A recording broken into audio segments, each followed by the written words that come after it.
Jnanatimirandasya Janamjana Shalakaya Chakshurmilitam Jena Tasmai Shri Gurave Namaha. Vanchakalpatarubhyascha kripa sindhubhya eva cha patitanam pavanebhyo vaishnavebhyo namo namaha. Anarapitachirim chirat karunayavatirna kalaham Shamarpaitam unnatoshpalarasam svabhakti shriyam Hari purata sundara dyuti kadamba sundipita Sadharidaye kandareshvurato vasatinandana. Bande Shri Krishna Chaitanya Nityananda Sahadito Godadai Pushpavantu Chitra Samrutamonudam Jayatam Surato Pangor Mama Mandamatir Gati Matsarabhasva Padam Bojo Sri Radha Madana Mohanam Brindaranya Kalpadrumada Srimad Ratnagara Simhasanasto Sriman Radha Srila Govinda Devo Prashtali Visivyam Manoshmarami Shrimam Rasa Rasaram Vibham Shivata Tatashtita Karsham Venusanair Gopir Gopinatha Shriyashtana Bhaktya Bhina Aparadha Lakshay Chiptasya Kamadi Tarangamadi Kripa Maitvam Sharanam Prapanam Brindin Maste Charanaragandam Brindin Maste Charanaragandam Shri Sachinandan Gaur Hari Ki Jai, Shri Harinam Prabhu Ki Jai, Sadhu Sangha Ki Jai, Gaur Pramanand Hari Hari Bol. So, good morning to all of you. Pranam. Welcome, Kati, today. Thanks. We're honored to have you as our guest. So, thank you for visiting us. Welcome to all of you, of course, as well. And welcome to any uninvited guest that would like to manifest today as well. We have this line in our own tradition, Atiti Devo Bhavam, which means an uninvited guest is to be treated as God Himself. Because ultimately, God is the final uninvited guest. I mean, He's always coming, although we are not inviting Him that often to participate in our lives. But He comes. He comes, and we are invited to treat Him as He deserves, so to say. So let's see which uninvited guests come to visit us today in so many directions. So today we have our third day of our radical personalism retreat. We have had some interesting day yesterday, some very profound dynamics and sharing, both in the morning and in the evening. The theme yesterday was individuation. As you recall, we talked a little bit about, before that we have been talking about vulnerability and empowerment, and how in one sense vulnerability can be defined as who you are, to make it simple. And individuation can be defined as all that you can be, which of course who you are is all that you can be, because we are a unit of potential. We are tatashta, which means you have to be defined in terms of your becoming, not only your being, but your becoming, all that you can come to be.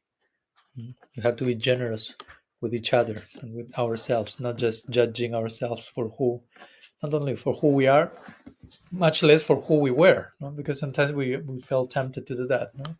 To know that person, yeah, I know that person. 20 years ago, she did that and say that. I know her. And you put that person in a box forever. That's very ungenerous. And even if we judge each other for who we are at present, it's a little bit more generous. I'm not putting you in a box for what happened 2 decades ago, but I'm still not allowing you to be defined according to all that you can be. In the words of Srila Siddhamara, she will say, your future is brilliant. Maybe your present is not that brilliant yet, or you don't feel that way, but you have a bright future. The potential of the soul in connection to bhakti is nothing but blessed and auspicious and brilliant. And so we have to identify it with all that we can be, and of course do what we need to do here in the present, not just leave a future identity, so to say. So anyhow, I went a little bit astray because we are talking about vulnerability, who we are, individuation, all that we can be. But who we are is all that we can be. So vulnerability and individuation go hand by hand. And we also shared a few thoughts yesterday on individuation, which is a Jungian term, entailing integrating all the different layers of our existence, physical, mental, emotional, spiritual, all can be aligned, fine-tuned with bhakti. All of them can be spiritualized, all of them can be imbued with bhakti samskars, devotional impressions, and all of that eventually become one identity. So we don't need to reject our body, our mind, our emotions. We just need to connect them with bhakti, and that's who you are for eternity. That's as user friendly as bhakti is. That's why Krishna says in Gita, susukam kartum. But this bhakti has to be performed happily, not dysfunctionally. That's my footnote to that verse, to that line, right? And we talked a lot about humanity, about how bhakti entails being fully human, being fully divine. We are not here trying to be fully spiritual, and the cost of that is losing our humanity on the way. That's not bhakti. Krishna is fully human, fully divine. His lila is Nara lila, right? So we want to participate in the Nara lila. We cannot enter Nara lila human pastimes with half-baked humanity.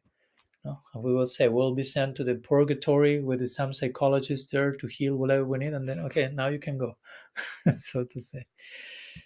We want to relate to the supreme personality of Godhead. So what we are doing with our own personality to relate to someone whose personality is the supreme, fully individuated, fully blossomed, fully developed. So anyhow, we need to integrate all our disowned parts, all our unredeemed corners of our being, and make them part of the beautiful equation of bhakti.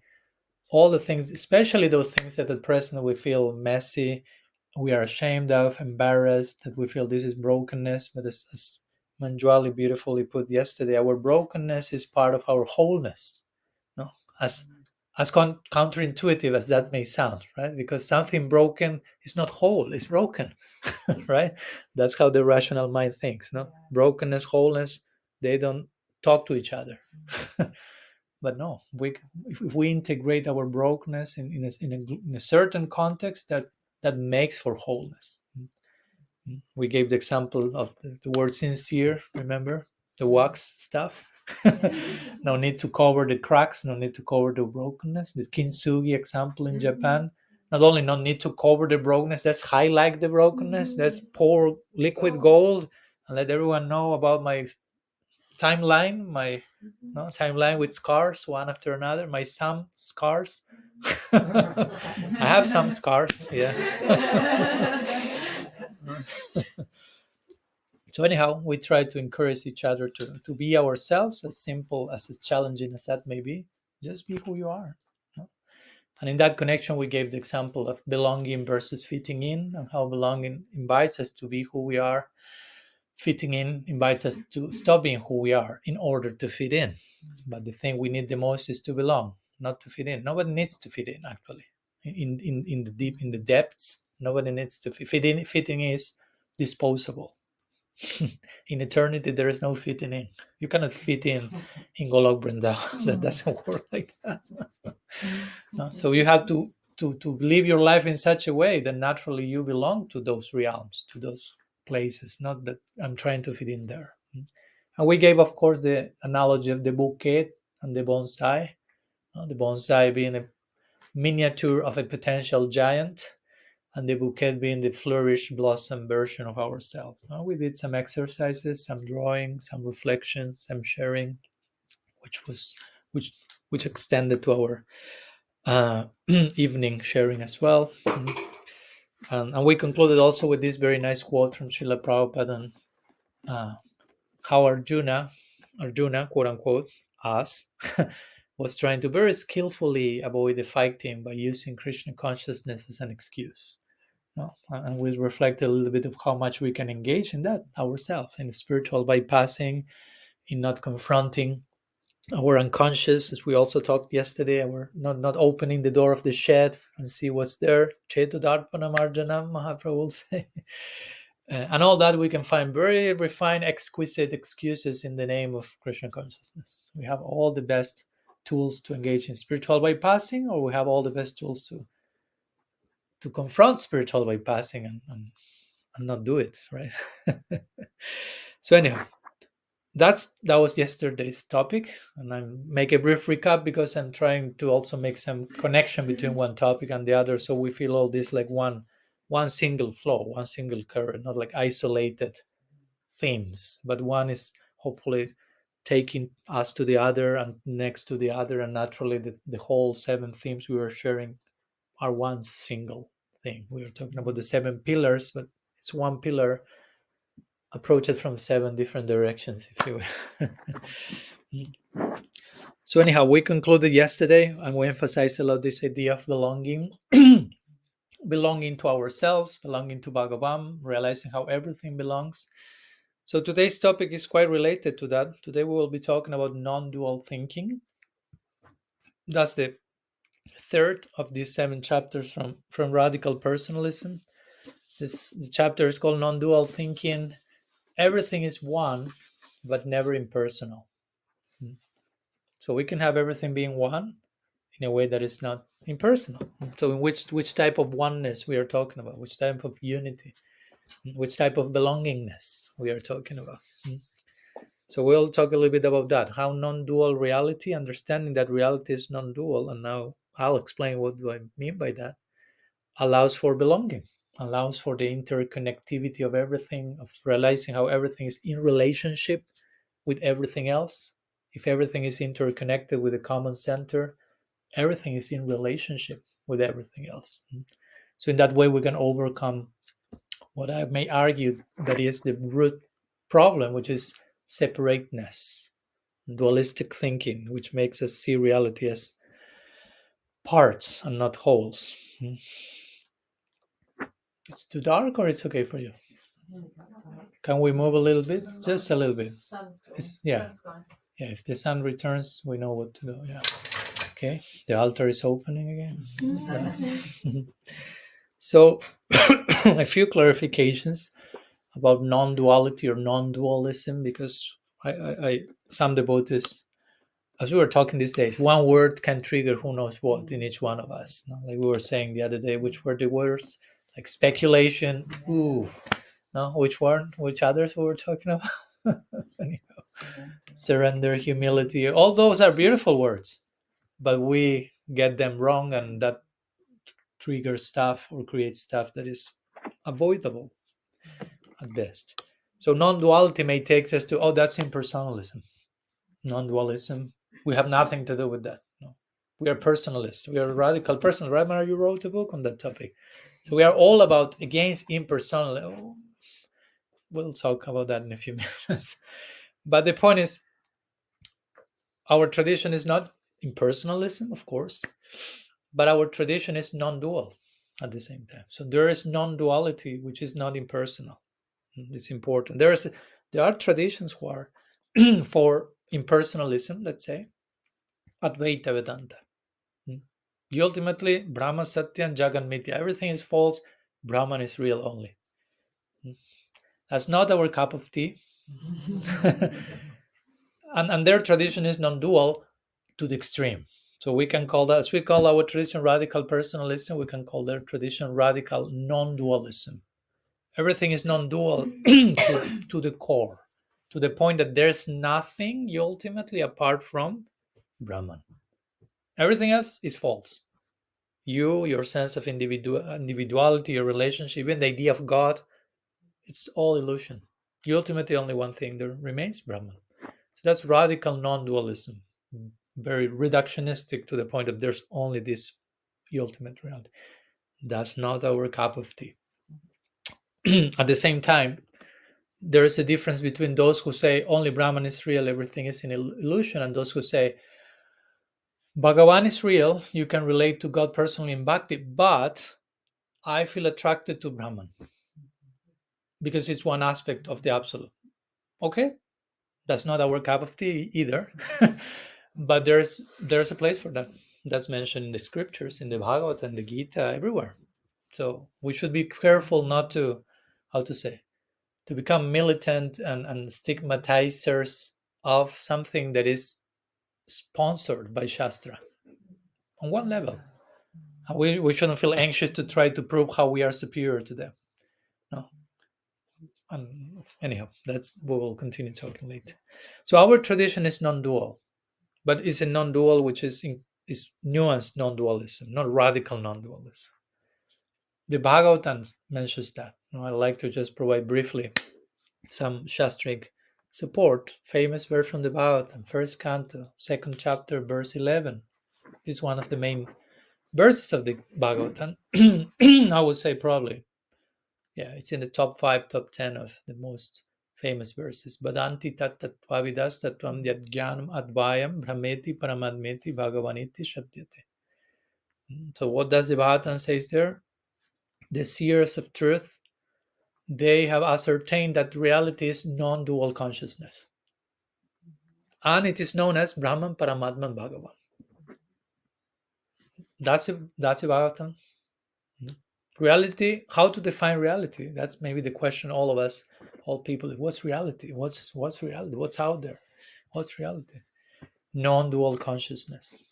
Reality is conscious and it's non-dual. And it is known as Brahman, Paramātmā, Bhagavān. So Brahman is in the equation. No, we have nothing against Brahman. Right? Paramātmā, Bhagavān. The three are three, but they are one at the same time. If we are talking about non-dual, it's not that Brahman is one person, Paramātmā is someone else. It's a guy over inside your heart, and Bhagavān is over there above the clouds. We are very expert in creating these dualistic scenarios. No, Paramātmā is here, Krishna is who knows over there, also in the altar, but not here. No? So you kind of hyper localize God in one place, and that's dangerous. Or we can make the mistake of becoming polytheistic, because in our tradition we have such a wide array of expressions of the divine, such an abundant pantheon. No? The one non-dual reality appears like the Dasavatar. No? The 10 divine descents. It's the same person, but appearing as a turtle, as a boar, as a fish, as a this, as a that. The same person, don't lose sight, but probably many times we lose sight. No? Sometimes I ask devotees, when you are celebrating Bhaman Dwadasi, Nityananda Trayodasi, Narasimha Chaturdasi, Krishna Janmastami, Gaur Purnima, do you keep in mind that we are all, is the birthday of the same person? No? They are not different people. They are the same person. And generally the devotees are like, yeah. So we may end up being polytheistic. We think of different people, different gods. No? Bhamandev, Mahaprabhu, Krishna, these, they are the same non-dual reality. Multifaceted jewel expresses in unlimited ways. So if we don't have a proper non-dual foundation, we end up being polytheistic. We'll end up worshipping many gods, so to say. You follow my point? Yeah. Do you think it's an important one? Yeah. just in case. It's dark. Can we put the light, please? Mostly because of the. Oh, it's fine. It's fine. I thought it will get too dark, but so it's too dark for you. It's a little dark. Yeah. Okay. Yeah, we don't want anyone. We don't want to get anyone lost. Okay. I can see the space now. So reality is non-dual. The Bhagavatam says it's only one non-dual thing, and everything that exists is in connection to that non-dual reality. So the ultimate reality is the absolute, known as Brahman, Paramātmā, Bhagavān, and this absolute reality has Shaktis. And there we come into the picture, and then the world comes into the picture. It's Jiva Shakti, Maya Shakti, and Bhakti Shakti, Swarup Shakti. But all the Shaktis are inseparable from the Shaktimam, or the energetic source. Energy and energetic source are different and the same. Ved Aved. That's our philosophy. Ved Aved means the source of energy and the energies are one and different at the same time. They are not enough different to say they have their own orbit and separate constellation. No, but they are not enough enough to the point of there's only Brahman. You have no individuality. Yourself is an illusion. No. So our philosophy is Veda-Ved. It's like this, navigating this constant tension between unity and diversity, one and different. Now, be careful of becoming too much, putting too much emphasis on the difference. You end up becoming dualistic, polytheistic, who knows what. Be careful of putting too much emphasis on the we are one, because we lose sight of the what makes us unique and the possibility of loving exchange. So one and different, one and different. The middle path, not one extreme nor the other. So your ultimate reality is one. The words of Prabhupada, the one without a second. So you have heard that expression, the one without a second. So there's no second reality. No, it's not like, okay, here is reality and here we have another reality. No, there's only one reality, self-contained, with everything interconnected in it, with one center and everything revolving around it.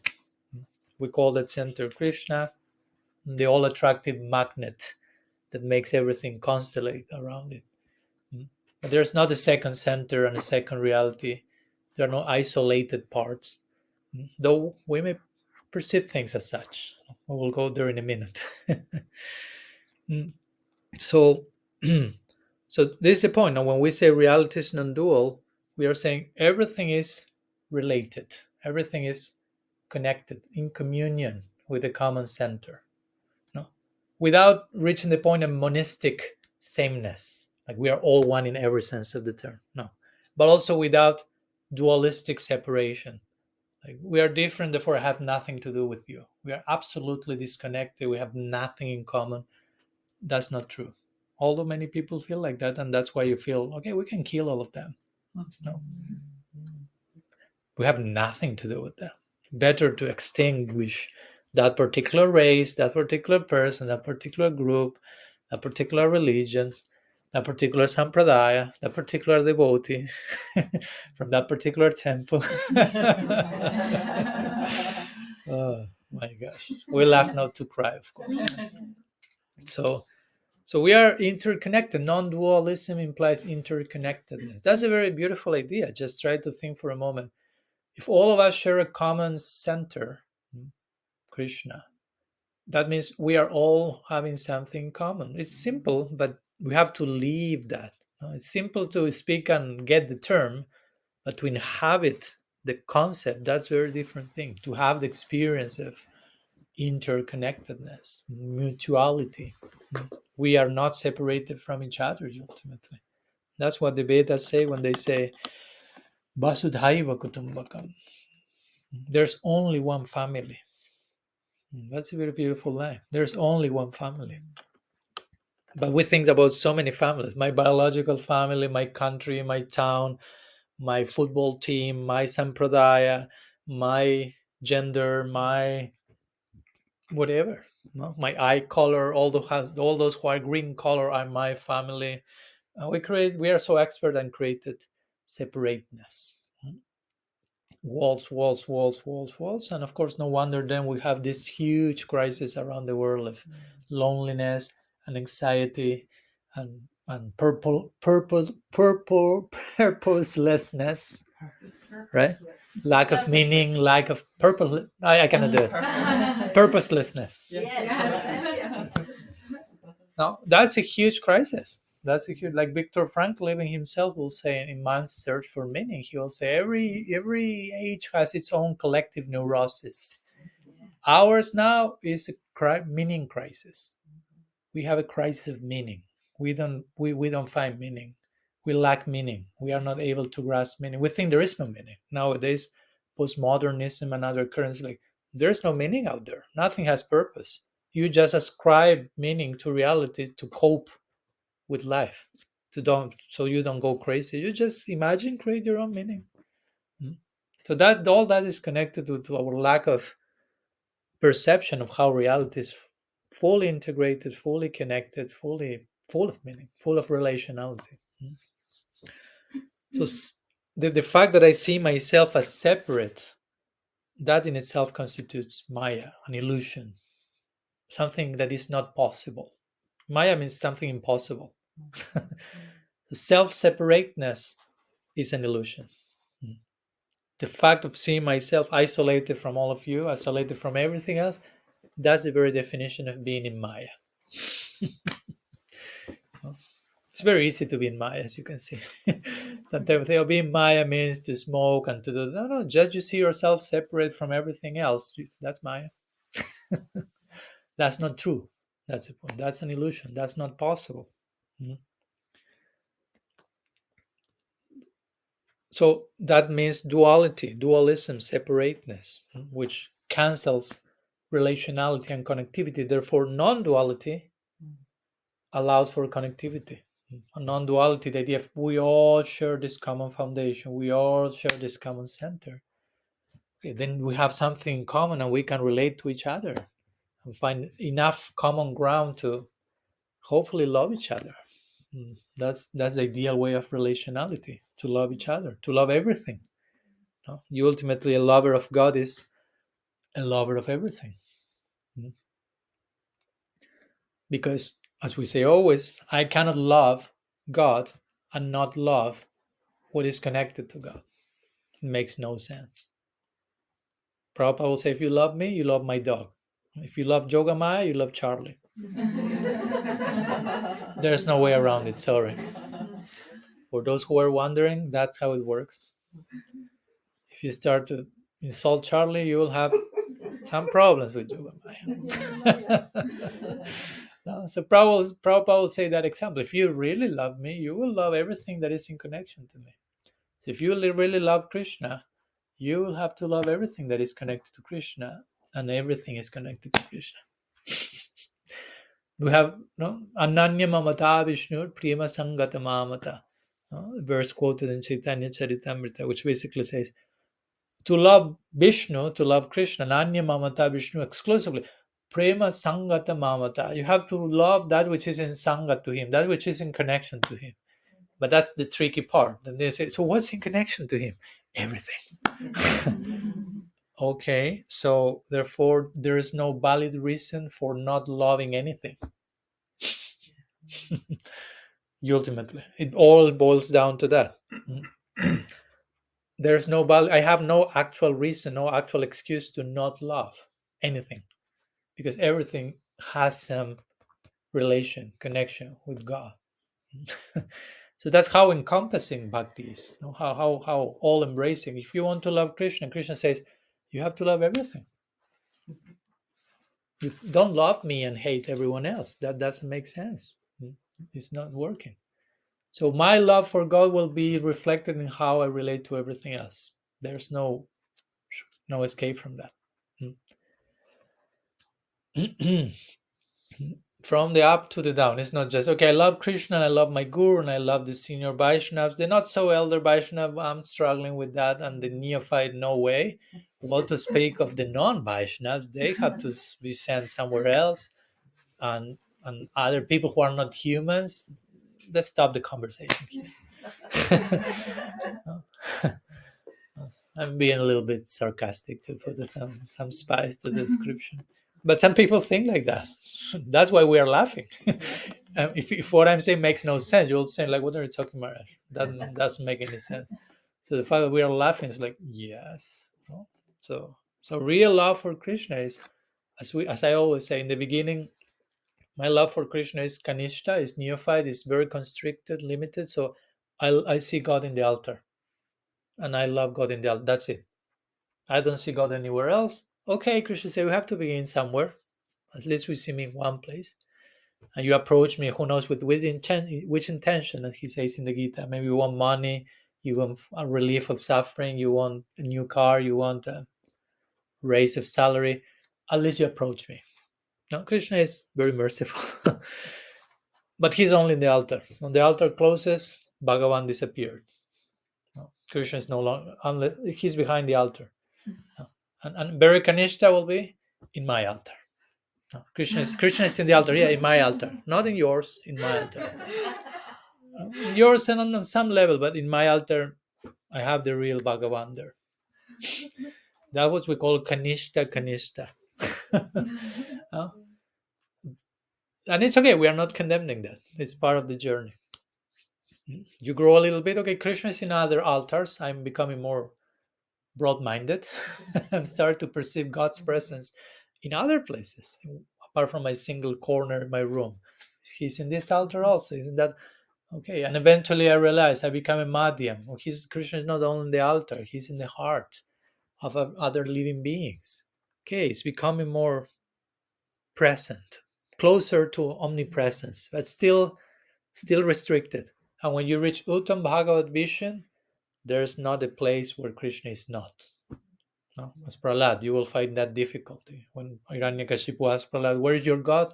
He looked and they say, "Where is he not? I cannot find a place where he is not. Sorry, I'm failing. I'm not passing the test." I imagine that. So that's my point. You love God, non-dual. That these are the implications of non-dual thinking. If you understand the non-duality of reality, the interconnectedness, the relationality of everything, my love of Krishna has to be reflected in how I relate to everything else. How I do anything is how I do everything, as the saying goes. One thing speaks about everything else. No? And I have to quote Dorothy Day, of course. I always do that when I'm talking about this. She's a Christian contemporary saint, mystic. She will say, fasten your seatbelts, as I always say before saying this quote. I only love God as much as I love the person I love the least. It goes all the way down to that point. I only love God as much as I love the person I love the least. It has to be reflected all the way down. If not, I'm cheating myself in the name of love of God. Sorry if I'm using a little strong words, but that's how it works. We don't want to cheat ourselves. We don't want to cheat ourselves in the name of religion. That's the very first thing that the Bhagavatam rejects in the first verse. Dharma projito kaitavo tra. No? Tra means atra. Atra means here. So the Bhagavatam says here in this book, Dharma prajita kaitava. All kaitav dharma, all cheating in the name of religion, prajita, which means is utterly rejected. Now we don't want to have anything to do with cheating ourselves in the names of love of God. So that's the second verse of the Bhagavatam, to put in context the rest. Anyhow, so but we are very experts still in created separateness. That's our core, let's say our capital sin or original sin, if you want to use that terminology. I'm seeing things from that comes everything else. All the so-called problems we think we have, neither of them are problems. Most of them are symptoms of the actual problem, which is that due to ignorance, I'm seeing things dualistically, disconnected from each other. I'm not seeing the relationality of everything. And that creates all the coping mechanisms and all the stuff we do to survive reality. That's how the Bhagavad Gita begins. First verse of Bhagavad Gita is putting everything in context. First, one second. First, the camera is moving. First verse of the Gita says what? Dharma kshetra kurukshetra samavita yujutsava pandavas mamakas chaiva kima kurvata sanjaya. I will make some of you to return with your permission. Go to Premanand Haribo. So this verse in the Gita says, we have Pandavas, we have Kurus. This is the question of Dhritarashtra. No? What's Dhritarashtra asking to Sanjaya? Pandavas, Mamaka. What did Mamaka? Mamaka means my people. What did my people and the Pandavas did in Kurukshetra? What did mine, those who are mine, and the other? Oh, dualistic thinking, not seeing the connection. It's like, what did my family and them and the rest, us and them, the us and them mentality? Which, as you know, I mean, the Pandavas were sons of Pandu, and Pandu was the brother of Dhritarashtra. Pandu died. Pandavas were orphans. Dhritarashtra should have taken them as his own, but he decided to keep the the wall. So that's verse 1 of the Gita, highlighting the cause of war. That was the cause of war technically, because Dhritarashtra was so attached to Duryodhana and all this dualistic stuff that created Kurukshetra. So all the wars we have nowadays, Ukraine, Russia, Gaza, so on and so forth, in one sense or another, all these battles on a worldly scale, like stem from this idea, us and them. We don't see the relationality. We don't see the commonality. I can kill you. Like, how can I kill you if I will be aware of how much we have in common? How can I even think of killing you? So for us to kill entire thousands, millions of people, we have to lose sight of what makes us part of one family, and that's the problem. And that's why the Bhagavad Gita, in an attempt to heal and to reunite the separateness that exists in our heart. In our heart is the separateness. In our heart is Gaza. In our heart is Ukraine and Russia. The best thing I can do to help people in the war is stop being a war yourself. Stop being a walking war with dualistic thinking. The separateness that still resides in our consciousness, that's the cause of war. So if we want to stop war, stop at home. Let's go. So the Bhagavad Gita tries to make that point, makes a point. Verse 1, dualistic thinking, cause of war. All the chapters of the Gita end with the word yoga. Yoga means union. Verse 1 of the Gita sets the problem, separateness. Us and them. All the chapters of the Gita are about union, reunion, reconnection. That's the meaning of yoga. Yoga means the state of union. That's what yoga means, to be in a state of union. We could say to become aware of that union, which already is there. It's not that there is no union. The union, the connection, the interconnection is there, but we are not aware of that. So that's the Bhagavad Gita, trying to unite, to bring yoga. Bhakti yoga, our tradition is Bhakti yoga, means the state of union through love. To understand how everything is united by the force of love, and to bring that awareness. Reality is interconnected. That's the idea of non-dual thinking. Sambandha probably is one of my favorite words, what to do. But you can never be redundant with such a beautiful word. Sambandha is, in our tradition, we say Sambandha Videya and Prayojan, right? Theory, practice, result. And theory is Sambandha Gyan, the knowledge of Sambandha, how everything, Sam, exists in Bandha, in bond. It even sounds similar, English and Sanskrit. Sambandha, all bonded. Sambandha means the original education that we need to receive as devotees. Understand that everything exists in relationship. In relationship.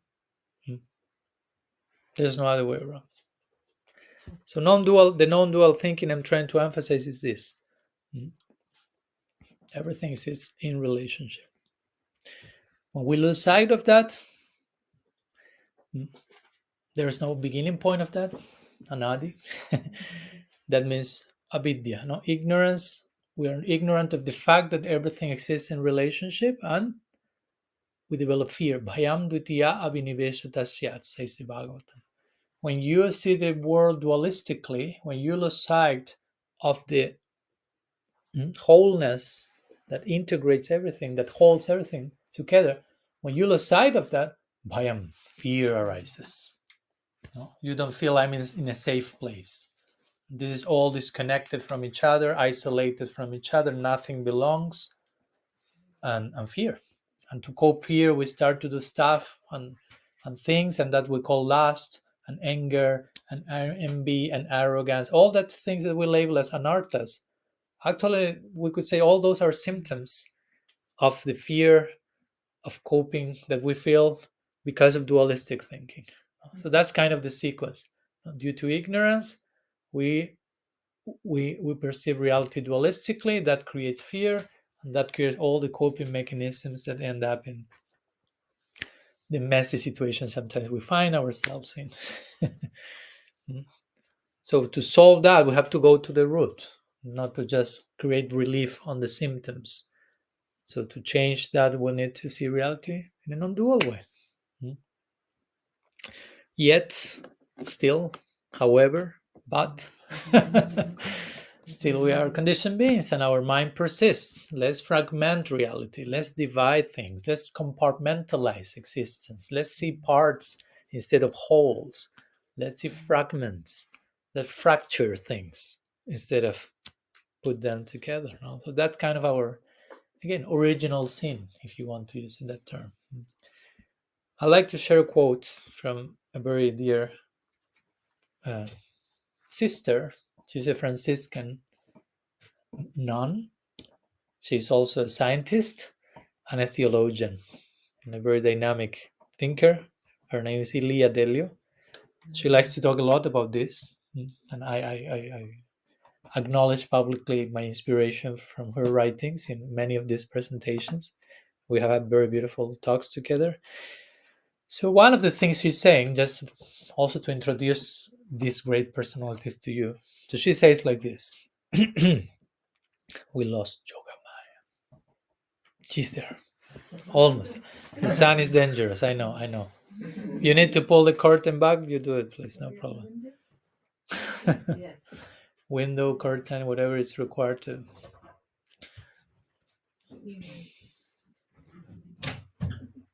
Yeah.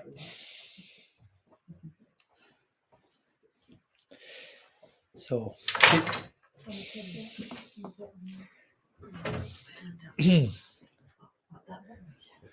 that means you had too much breakfast. It's all time. Yeah. Well, not full curtain because it may become too dark. Okay, so the quote from Elia Delio says like this. Attentive listening. She says, we live in interwoven layers of bondedness. Just with that first line, we can like, okay, let's stop there. Let's go have some break and relax and think about it. We live in interwoven layers of bondedness. Integral systems tell us that our universe is thoroughly interconnected, so that even our own being is not our own. Relationship is not a quality of being, it is being. To be is to be related. Therefore, sin is the refusal to accept responsibility for those to whom we are connected. Very interesting definition of sin. I'll repeat that last part. It says sin is the refusal to accept responsibility for those to whom we are connected, which are everyone. So sin can be redefined as a lack of responsibility. As we were talking the other day, the original word for sin is hamartia. It's an archery term. Archery or archery? Archery term, which means to miss the mark. No, to miss the mark. Missed, as I like to say, is missed potential. We have certain potential and we throw it, but missed potential. So we could say that. Now, all the evils in the world can be seen as our failure to bond, our missed potential, our missing the mark. All the wars, all the disastrous, horrible things that we see are failure to bond. And we can see the result of that. That's a way of putting it in a more also compassionate way, an understanding way. Even the person who is doing the most horrible things, that person is trying to bond. Because that, but so much missing the mark, so far away from the center. Let's put it that way, because we cannot do anything else, because that's what we are. We are relationship. We are connected, so we cannot go against that. So no matter how hard we try. So missing the mark, missing the target, missed potential, failure to bond. So when we become aware of our bondedness, our relationality, how everything exists in relationship, how we are relationship. That's the way to healing. That's the way to integrating.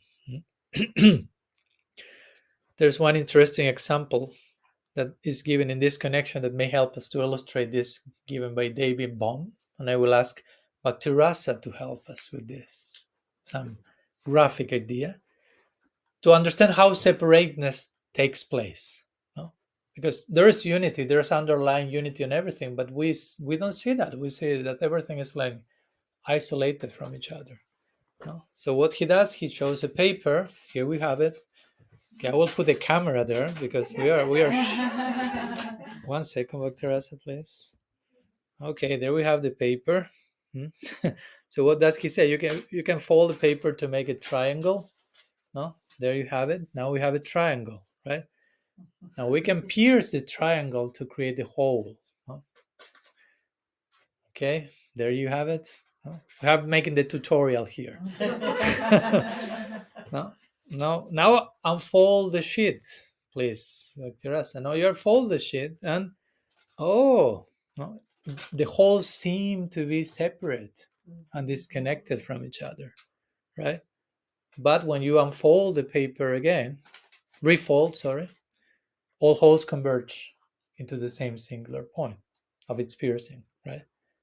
So do you follow my point? I mean, if you acquire the proper perspective of unfolding reality and seeing reality unfold, it's all one, but now we see separateness everywhere.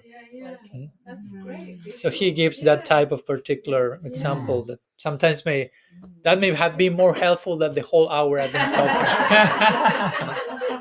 So thank you, Bhakti-rasa, for making sense of my thing. Well, anyhow, so that's just one example that is sometimes given to further illustrate the principle of non-dual thinking. And everything is connected. Everything is in. If we were talking the other day, we recorded a podcast with Krishna Chaitra Maharaj, and we were talking about dialogue. The title will be Dialogical Vaiṣṇavism.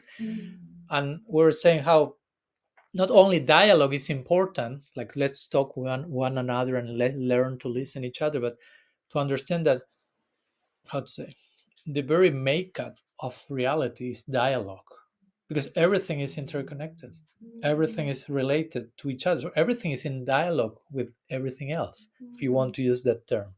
Sorry if I become a little poetic, but I must, in order to talk about these things. Poetry is the final language we can resort to to speak about the structure of reality. So reality is the relational nature of things implies that reality is an ongoing dialogue. That's another way you can say, what's reality? An ongoing dialogue, because everything is interconnected to each other. So how willing I am to participate in a conversation, that's another thing. But and he will tell me when we were talking, yeah, Maharaj, therefore we have a metaphysical ontological basis for dialogue, no? In the sense of reality is dialogue. So you cannot deny dialogue because the whole of reality is in dialogue. Here in this part of the world, you have also this. You don't say Celtic, you say Celtic. Celtic. Oh, that's so weird. It's a C and an E then. It's not a K, right? That's the English language. But it's not called Cultish. Celtic. No. So it's Celtic. Celtic. So you have the Celtic knots, right? Most of you know about that. So all of that symbolizes also like endless continuity, eternity, interconnectedness of all life. And in different traditions, we have different symbols to illustrate the idea that there's like some type of, let's call it. Let me read something that I'm including in my third book. It's a trailer. In this connection, I'm quoting the Celtic, knots. It says like this. Some say Celtic. Okay.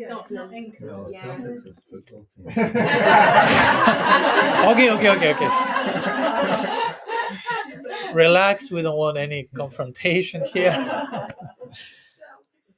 I will try my best. So, like Celtic knots symbolizing endless continuity, The interconnectedness of all life suggests that everything is bound by an existential glue that unites the whole of reality.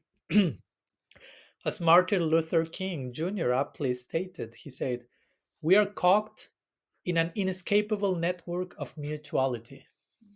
That's a nice one. I'll read it again. We are caught in an inescapable network of mutuality. Everything belongs to a common center, and each thing belongs to everything else, underscoring that everything truly belongs. At its core, reality is energy in relationship. Hmm. So, different ways of thinking about that. I'm just trying to provide as many words as I can, and this goes beyond words, but we have to try our best. So, a few thoughts, initial thoughts, I'm not concluding yet, in connection to non duality. Yeah, in non duality, entailing this idea, we are all interconnected as integral parts of an inseparable whole. So, I like to make one exercise now, and then I would like to share a few more thoughts before concluding. So, one exercise trying to understand the how we are all interconnected. There are so many ways to do that. So I would like to make a relational dialogue circle, so to say. Can we sit a little bit more in circle, especially the two of you, maybe here? I'm trying to move away from the sun. Yeah, Maybe so we can have some circle dynamics. So, so the idea is to foster a sense of interconnectedness by verbal sharing, and the idea is that one person, and all of us will be invited to participate. We're almost 20. So one person will start by sharing something personal. It doesn't have to be that personal, but something that less than a minute. You don't need to make a whole unfolding something about your life, something that you are living or have. And then the next person, the idea is continuous reflecting on what the person said and how what the person said connects to their experience. No? Okay. The commonality of that. And then the next person, and then the next person, and then the next person, till we do the whole series. Again, and each one has to talk less than a minute, because if not, it's like just something that establishes the bond that already is there, but creating that particular awareness. Yes. Okay. Sorry, could you give me? Okay, I'm re-recording.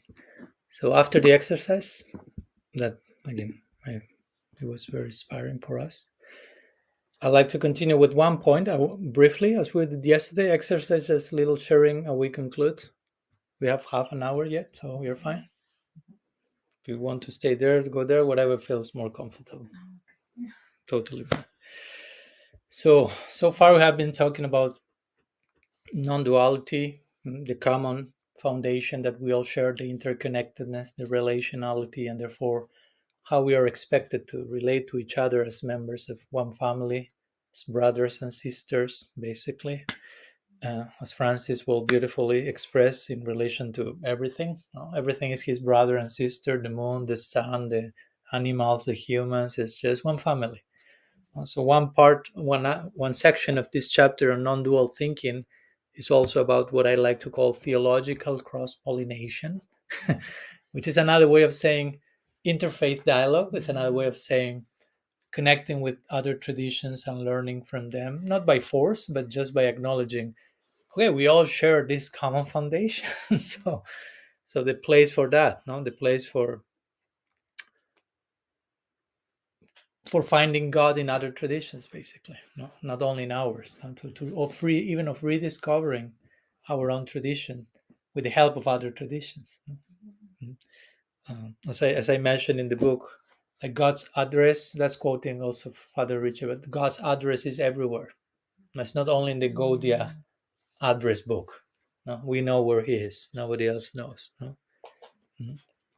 And Krishna is honoring each journey of every person. No, he's not threatened by differences as we are many times, and that's what takes to fundamentalism, to sectarianism, to the idea that our God is the only possible God, or if it's not the only possible God, it's the best for sure. And of course, it can be the best for you, but as Krishnadas Kaviraj Goswami beautifully says, every devotee thinks their connection with God is the best, and everyone is correct.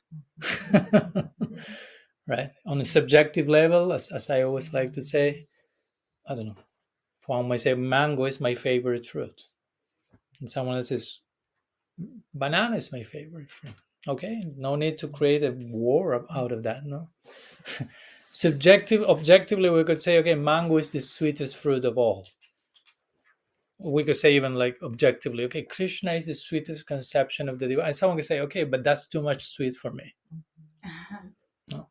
I have theological diabetes or something. No. It's too much sugar, too much madhurya in it. And it's okay. No. No. Mango is the sweetest fruit, but that may not be my favorite. I like more apples. It's fine. That's your favorite. It's not the sweetest, but it's your favorite. Right? So yeah, I mean, our in the beyond our tradition, generally in the Hindu sphere, we use this term Sanatan Dharma. You may have heard the word Sanatan Dharma. And Sanatan Dharma basically means the eternal function of the soul.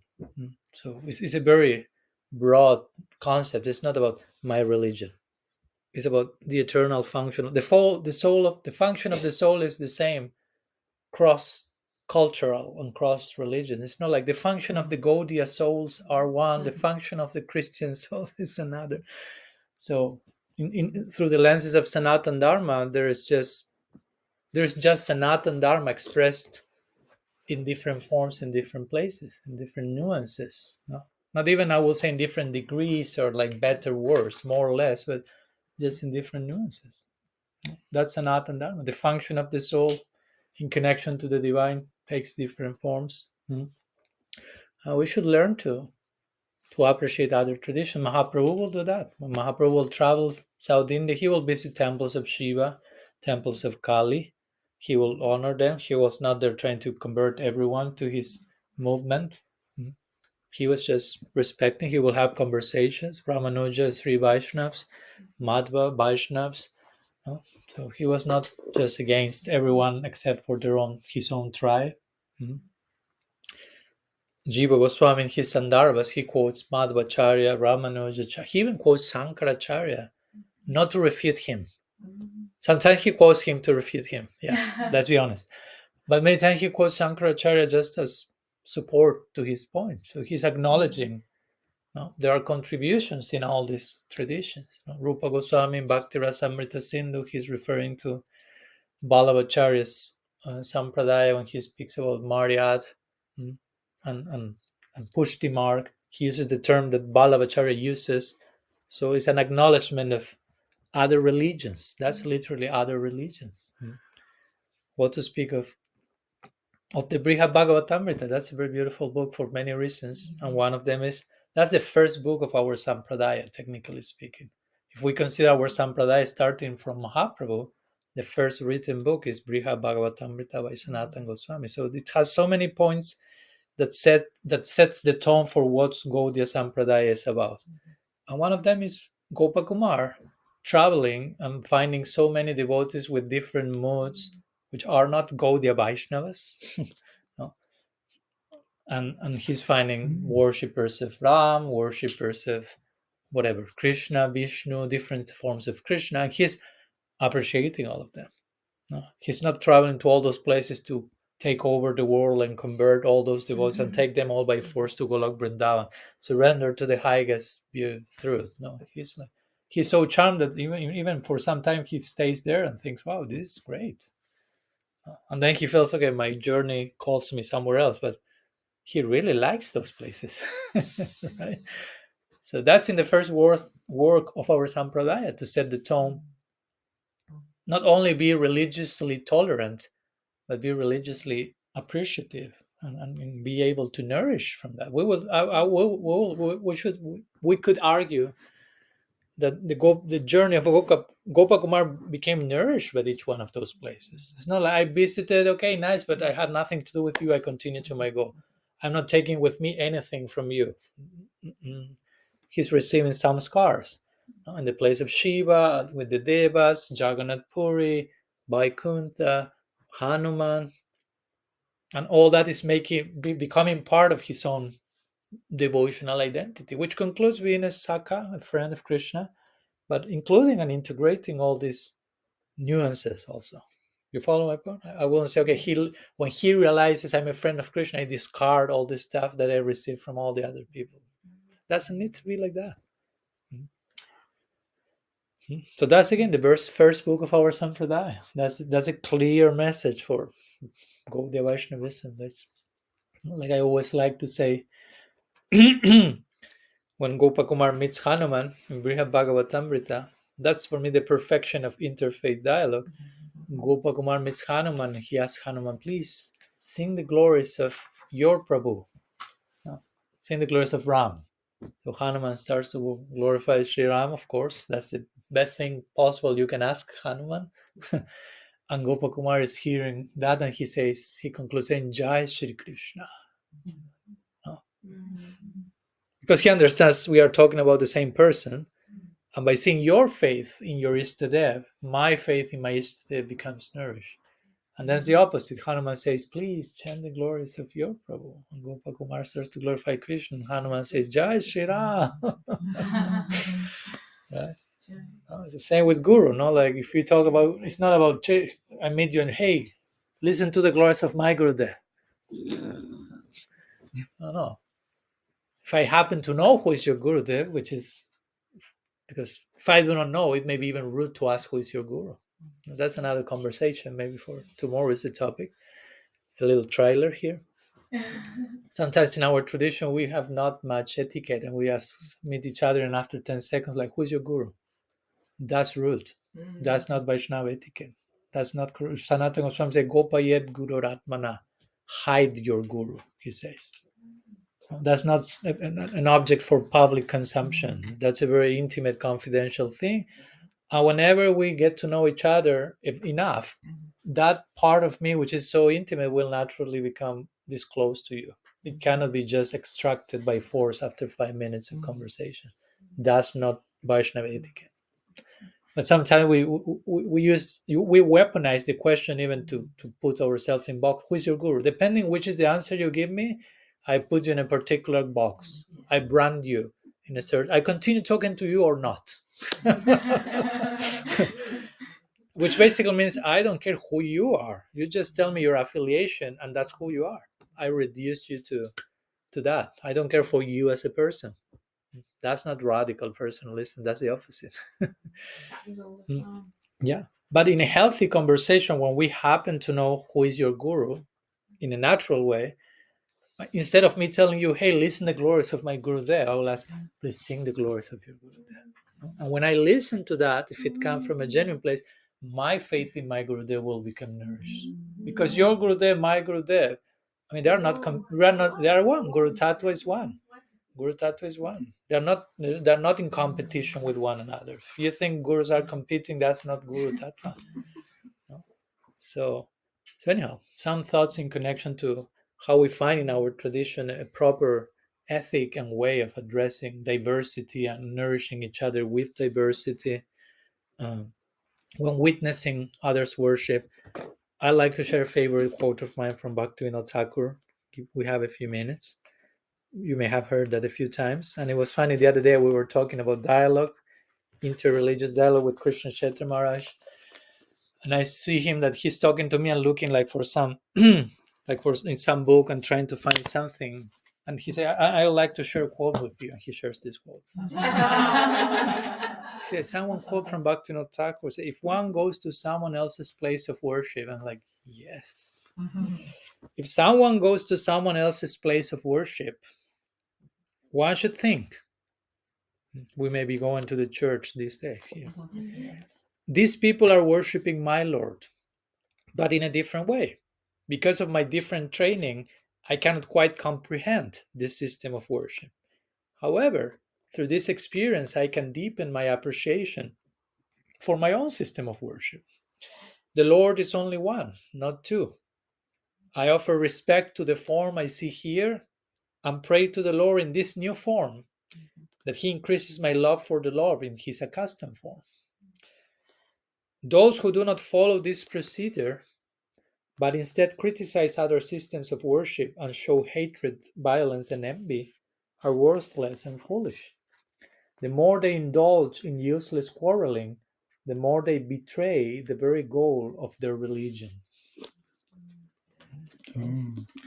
Bhaktivinoda Thakur ki jai.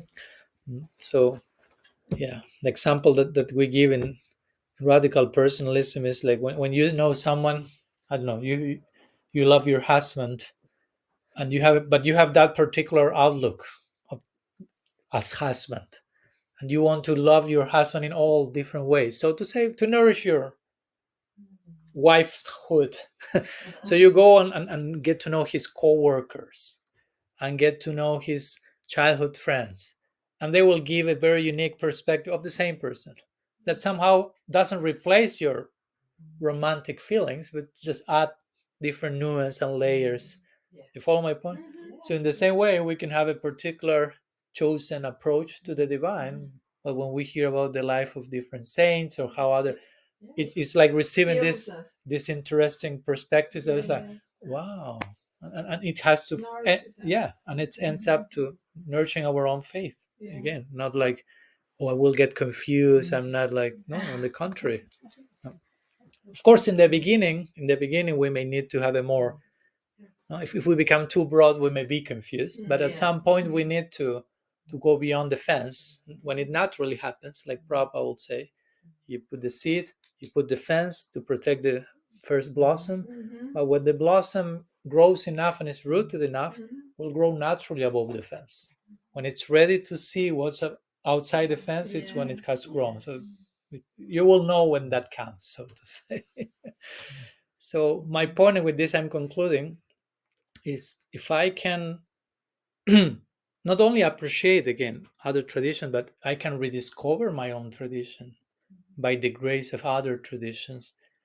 As I say in my book, how much can I call them other traditions? How thick of a line can I draw between? That's another religion, that's another tradition.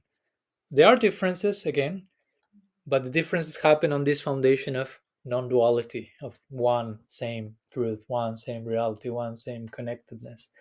So when we have that foundation in place, the differences are not a problem. The difference even become ornaments. The difference enrich the exchange and the conversation. It adds nuance and spice, so to say. No, so basically that's the idea. Instead of creating unnecessary walls among each other, like the other day a friend was saying in Switzerland, we create so many walls, and we create the wall. So it's like if I'm here with you, and the half of that put a wall here, and then we start to think about those who live on the other side of the wall, and we are on this side of the wall. So we develop some fellowship, those of this side of the wall. Do you follow my point? But you put the wall. No? So we need to destroy those walls and realize, oh, there are no walls. We're all one family. So we're happy to have that experience of one family with all of you, of course, these days, which is a glimpse. Hopefully we can take that with us to our daily life and translate all this experience into the broader picture, because it's not just limited to the ones here, right? Okay, I'll conclude here, but before concluding, I'd like to give 1 second exercise, not to be done now, but we can do it throughout the day. In the spirit of what we just shared in terms of appreciating other traditions, the contribution of other traditions. So I'd like to invite you to engage in something called Lectio Divina. Maybe you know what I'm talking about, maybe you don't. So what's Lectio Divina? I will explain it, and I mentioned that in the book as well. The Lectio Divina is a Latin term which translates as divine reading, basically. And it's something present in the Christian tradition, which can be very naturally imported into our tradition and without any type of problem. And consists of 4 stages, or 4 steps, if you want to put it, in terms of reading scripture or reading. No? So the first one is you read something, no, from scripture, from whatever you're reading. So you're reading something and you suddenly hit one part that, wow, that you stop reading. No, you stop breathing, maybe also. It's like, wow, breathtaking. So the exercise, I mean, the lectio divina in general is you are reading, studying, and when you hit something that touches you, you stop there and you like, what does this say? No, you ask to yourself. No, you stop for a minute and reread. No? So the second step is you spend some time, stop reading, spend some time meditating and ruminating. What does this say to me? No? In the beginning, you read the phrase or the quote and try to understand the phrase in general, and then comes the more personal. I think, what does it say to me? Why this hit me so profoundly? What's the connection with my situation? So that's the second, and you try to reflect as much as your capacities allow, no? For a few minutes on that. What does this say to me? Then when you reach the rooftop of your capacities, we'll start to enter into prayer and pray to Krishna, asking him, what does this say to him? No, not so much what does this say to me, what does this say to him? No? Like resorting to prayer beyond my own personal capacities. And then comes the fourth step, which is to remain in silence, listening to the answer. What does he say to me? No? In reply to my prayer, so to say, right? So these are the four stages that I frame there as these four questions, right? Like, what does this say? What does this say to me? What does this say to him or to her or to them, as you may like?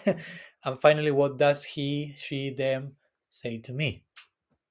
You follow the procedure?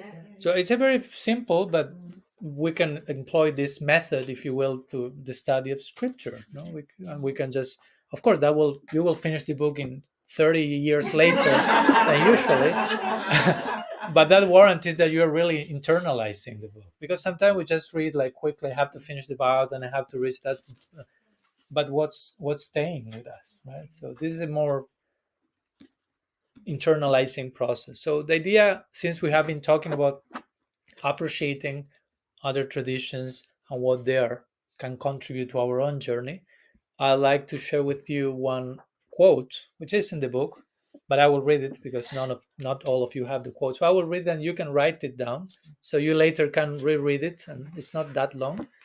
It's a quote from someone from quote unquote other tradition, who is Father Richard Rohr, which again, that's why I put quotation marks. I don't feel he's from another tradition. I feel he's something very dear and very close. For those who have the book, it's in page 205. And since we have been talking about non-dual thinking and dualism, this is a quote where he is speaking about dualistic thinking. So what dualistic thinking looks like. So I'll read the quote. You can take notes. I'll read it slowly so you can take notes. And then I'll let you know what we will do with that quote. Yeah. So try to write it as fast as you can, so I don't have to read it that slowly. But I will be stopping. He says, dualistic or divided people live in a split and fragmented world. Dualistic or divided people live in a split and fragmented world. Period. Next sentence. They cannot accept or forgive certain parts of themselves. They cannot accept or forgive certain parts of themselves. Period. They cannot accept that God objectively dwells within them. They cannot accept that God objectively dwells within them. For those who will be watching this video online, you can also write and do your exercise yourself at home. This lack of forgiveness takes the forms of a tortured mind, comma, this lack of forgiveness takes the form of a tortured mind, comma, a closed heart, comma, or an inability to live calmly and proudly inside your own body.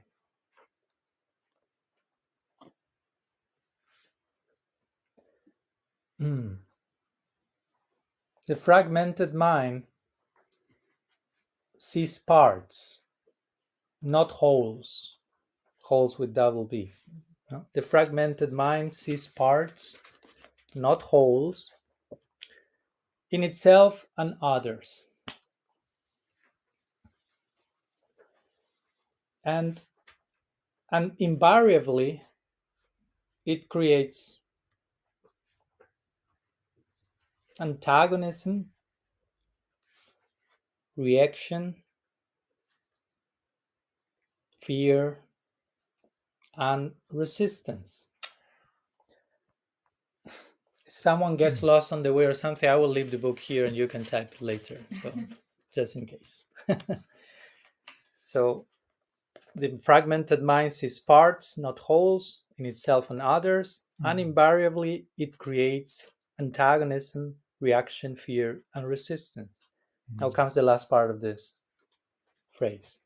Here is the normal sequencing of the dualistic mind. Fasten your seatbelts. That's my addition. Here's the normal sequencing of the dualistic mind. So then comes 7 C's. No, the letter C, 7 C's. First, it compares. Second, it competes.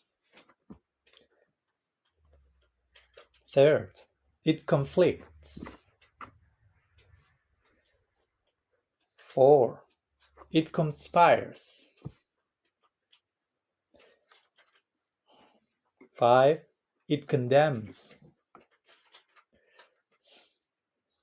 6, it cancels out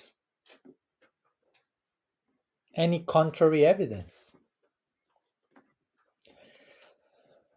And 7, it then crucifies with impunity.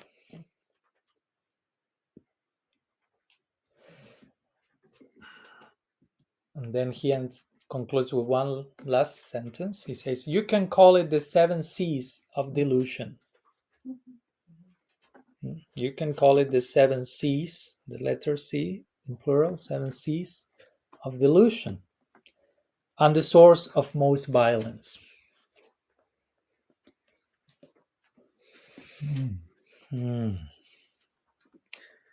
So anyhow, that's a quote. So I will read it again once, and I will tell you what to do with it. Dualistic or divided people live in a split and fragmented world. They cannot accept or forgive certain parts of themselves. They cannot accept that God objectively dwells within them. This lack of forgiveness takes the forms of a tortured mind, a closed heart, or an inability to live calmly and proudly inside your own body. The fragmented mind sees parts, not wholes, in itself and others, and invariably it creates antagonism, reaction, fear, and resistance. Here's the normal sequencing of the dualistic mind. It compares, it competes, it conflicts, it conspires, it condemns, it cancels out any contrary evidence, and it then crucifies with impunity. You can call it the 7 C's of delusion and the source of most violence. Richard Rorty. So the idea is the exercise. You already have the quote. Again, if you were not able to fully write it, I'll leave this one here so you can take it. It's page 205. So you can do this exercise that we shared, Lectio Divina. So you can read the quote, or if some section of the quote strikes you especially, and then we continue again. What does this say? What does this say to me? No, we ruminate on that. Then we pray. We enter into prayer. What does this say to him, her, them? and then we try to enter into silence to hear the answer to our prayer. What does he, she, them are saying to me? And then we will share in pairs, as we did yesterday, how it was the experience. What's the result of that process, which we will do, of course, individually, whenever you want, whenever you can, before the evening gathering. And then we can get together in pairs and share the result of that experiment, as we did yesterday, at whatever time works for each one of you. So I will make we can make the pairs now.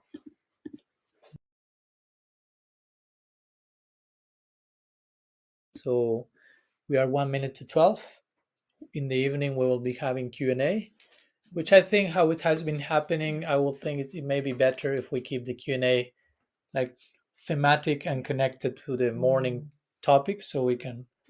But if there's any urgent question from here to 6 p.m. that you feel you cannot tolerate continuing to live for the next 6 hours without making the question, you can make it now. And if not, we can meet, or any doubts or comments, something you may like to share. And if not, we can address questions related to today's topic in the evening today. So, any sharing, Jivan? Was Govikumār's journey a process of individuation? Again, Was it a process of individuation for Govikumār? You're asking me? Yeah. I will call it like that. Yeah, why not? That's beautiful. Thanks for putting it that way. Yeah. Yeah. In one sense, we could apply the idea of individuation as an ongoing integration of things all for eternity. No? Even when you reach the goal, no? You are in Golok Vrindavan officially, so to say. It's not that that's the end of the game. It's not nothing new happens. There's no unfolding, no development, no increasing of love. So we could talk about individuation in that level. No? Krishna is becoming like Chaitanya Charitamrita says, at every nanosecond, it doesn't say nanosecond, but at every moment, Krishna is becoming more beautiful. And Krishna is known as Krishna, which means the all beautiful. So at every moment Krishna is becoming more beautiful means at every moment Krishna is becoming more Krishna. Because Krishna means the most beautiful. So Krishna continues to become more Krishna. So you can describe that process individuation. God's own no? deepening of his own personality and flourishing and integration and new layers and more beauty and so on and so forth forever and ever. So yeah, thank you. Something else? I have a question. Do we, because I know as devotees they talk about when you go to the spiritual world, it's kind of like I've heard it spoken about, you gain your eternal identity, and it always seemed a bit like, like the rubbish comes off kind of thing, and you get this whole, this identity that you go into. Mm-hmm. But I wondered if, what Jivan said about Gopakumar, but as he's learning from so many different people, I wonder if we bring all of that, all that we've learned and grown and become, if that's an eternal, since that's part of our eternal identity is ever expanding, do we bring with us everything we've learned, even in here in the so-called material universe? Do we bring all of that, with us as a part of our offering? Short answer, yes. Yeah, it's not so much that, as we were talking, I think yesterday and these days, this idea also that sometimes who I am now has nothing to do with who I will be in eternity, and we develop like this disjointed sense of being where I'm daily coexisting with a sense of self that has 0% to do with who I am in eternity. That's not healthy. So if we are practicing bhakti, the lessons we are learning, the experiences we are integrated, align with bhakti in a healthy way. Again, I'm not saying any type of thing we may be still carrying will go to Golok, so to say. But yeah, there is place to say that you are already developing your spiritual identity here and now. It's not so much that it's something already finished product waiting you on the wardrobe in Golok Vrindavan. No, you follow me, no? And I have nothing to do. I get rid of no. Okay, now here who I am. No, but it's something that I speak about that in my first book, on one chapter when we talk about the Siddha Deha, or the spiritual body, how that happens. No, and there are different devotees thinking in different ways, but that's a way to think based on the scripture. No, like you have a particular identity. You are an atma, of course, but you have a psychological sense of self, personality. And while practicing bhakti, we are inviting the influence of bhakti to descend and spiritualize all our being, including body, mind, subtle physical body. Everything gets bathed by the influence of bhakti. And you can spiritualize all that to the point that identity, with the lessons, including with the personality, in a spiritualized manner, again, not including weird stuff in between, can accompany you in eternity. So that's why the emphasis is heaven begins here or nowhere at all. Right? So it's here that I start to enter the spiritual world. It is here with what I have, so to say, which is more a lot, that I develop all that I can be. It's not like you are here, you are not who you are now, but chan, and you leave your body and sudden transference, and I'm like, okay, this is who I am in eternity. That's magical thinking. Right? So realistic is like, yeah, whatever you want to be, it starts here and now and continues here and now. It's always an eternal presence. Yeah. Does it make sense? Yes, thank you. Okay. Does make sense. So that would mean then that you can't really go with like unresolved issues, like whatever needs to be forgiven has to be all forgiven, and yeah. What do you think? That's what I'm saying. Like, yeah, that would mean like that, because I think some time ago you had that question with like, if you've not like resolved like all the human issues, like could you still, progress? Progress? Progress is one thing. What do you mean progress? Progress Like- or enter the spiritual world? Yeah, like even the question was like getting to the level of nishta and above, so we're talking about, is it possible that someone would have unresolved issues and could still like make progress and reach nishta? And Yeah, like yeah. Something that I like to say in that connection is that we speak about progress, but there are different ways to speak about progress. No, because some will think of progress just on a vertical level, like ascend spiritually. But what about horizontal progress in terms of wholeness? Some people is not interested in that progress. Some people just want ascending progress. What about descending progress? What about circular integrating progress, wholeness, as we were talking this day? So I will say that there are different. We could make a case, and this is an ongoing conversation, but for different people practicing from different places, and for some of them the wholeness aspect is more important, and for others it's like, I would say that probably there will be some corresponding sections in the spiritual world for different people. Yeah, why not? It's accommodating. It's not just one planet and everyone has to fit in there.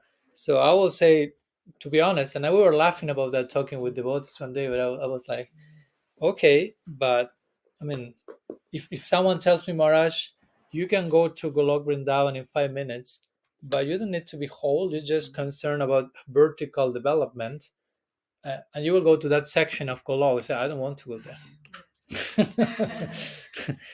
I want to live my eternal life in a fully whole, integrated, circular, vertical, horizontal form of progress and development, which is ongoing and eternal. So yeah, we may have different camps over there. That's totally fine. But and even the idea of entering the spiritual world, what does it mean? Yeah. Well, what does it mean? No, I mean, you start entering here, or you don't start entering. No, and it's a gradual accessing of a dimension made of consciousness. So it's not just like a geographical thing that comes as a spaceship on Earth and takes you. Sometimes we explain that even with hands, like Krishna, you go to and you point up, but it's not up, down, left. It's not like our notion of distance and space. This is something made of another substance. So it's difficult even to talk about it. No. But as I, sometimes we say, if I tell you, I don't know, if I ask you about Prabhupada, I ask you about Srila Maharaj, were there in the spiritual world or not? And probably you say yes. I say, no, they were on planet Earth. Yes, but they were in the spiritual world, because in terms of so what does it mean to be in the spiritual world? Exactly. What does it mean to enter the spiritual world? Yeah. Follow my point? So it's something that we have to arrive inside internally, and it's a gradual arrival, and it begins here and now. Again, it's not a sudden transference to heaven without me having done anything to get closer to that state of consciousness. Okay. One more? It's very quick. The question may be No. quick. The answer you never know. No, it's actually It's just not a question. remembering something you said last year. Let's see. Um, Yes. when Prahlad, that young boy who was with us last year, Yes. in his house, he asked you about his search for finding whether he was brought up as a devotee, and he was searching to see, is he a devotee by choice or by birth? Mm. And he said to you, maybe I just need to go deeper. And then you were saying, but deeper in what? Mm-hmm. It may not just mean deeper in sadhana, it might mean deeper in emotional growth, or in your relationships, or in your studies. Yeah. And thank you for that. Yeah, because again, it's a word, deeper, but how we understand deeper. No? For someone, deeper is I have to wake up earlier. I have to stop using warm water in my shower. I have to eat less. And I will say, for me, that's not to go deeper necessarily. That helps you to go deeper, but it's not the act in itself, but the going deeper inside. And as you say, there are many directions, and yeah. Thank you. Okay, so we'll put the discussion to rest here. Later today, we will have our Q&A, hopefully more on the topic, and during the day, we'll be doing our exercise. And tomorrow morning, the fourth topic, just a little trailer, will be issues and tissues between guru and disciple. So bring your tissues. Although they are referred to tissues as layers, but you can bring the tissues just in case. Sachinandan Gaur Hari ki jai, Shri Hari Nam Sankirtan ki jai, Gaur Bhakta Vrinda ki jai, Gaur Pramanand Hari Bol. Panchakalpataru Vishya Kripa Sindhu Bhyev Patitanam Pavanebhyo Vaishnavebhyo Namo. Ananta Koti Vaishnava Vrinda ki jai, Gaur